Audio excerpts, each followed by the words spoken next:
নদিয়ার চাপড়া এলাকায় বল ভেবে খেলতে গিয়ে বোমা ফেটে আহত এক শিশু। আহত বাচ্চাটির নাম মুসাব্বির শেখ, বয়স 9 বছর। বাড়ি চাপড়া থানার দুর্গাপুর এলাকার জলঙ্গি নদীর ধারে। সূত্রের খবর, কাছে একটি পরিত্যক্ত জায়গায় একটি বোমা ছিল। সেখান থেকে ওই বাচ্চাটি বল ভেবে বোমাটি হাতে করে নিয়ে চলে আসে।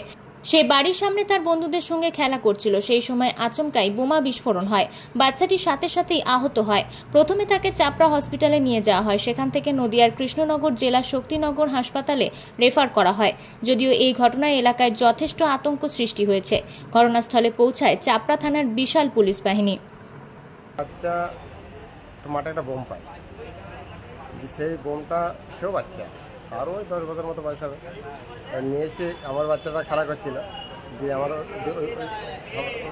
সামনে দলের ভিতরে মেরেছে। মানে বাচ্চা ওই বোমটা কোন মাঠে পড়েছিল? ওটা নদীর ধারে। আপনাদের বাড়ি থেকে কত দূর? আমাদের বাড়ি থেকে অল্প দূর। তা ওখানে কি ওরা খেলতে গিয়ে খেলা করছিল? আমাদের বাড়ির সামনে খেলা করছিল, আর ওই বোমটা পায় বাড়ি থেকে একটু দূর।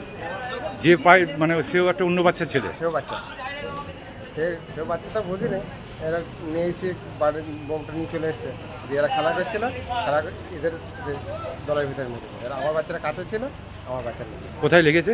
লেগেছে স্যার মাথায় লেগেছে। আর কোথায় লেগেছে? মাথায় লেগেছে, আর কিছু হাতগুলো বারো জড়িয়ে এদের ফুসকুড়ে হয়েছে। তো এই মাঠে বোমটা এলো কি করে? স্যার ওটা বলতে পারে। যে মাঠটা হয়েছে সেই জায়গাটার নাম কি? ওই জায়গাটা হচ্ছে দুর্গাপুর। এর আগে ওখান থেকে একবার 4টে বোম পুলিশ উদ্ধার করেছিল। আজ থেকে তোমার কতদিন হচ্ছে, ওই যে ভোট হয়েছিল তারই সময় 4টে বোম উদ্ধার করেছিল। তো এখন হঠাৎ এই সময় এখানে বোম এলো কোথায়? এখন তো ভোট মিটে গেছে। ওটা মনে হয় কি।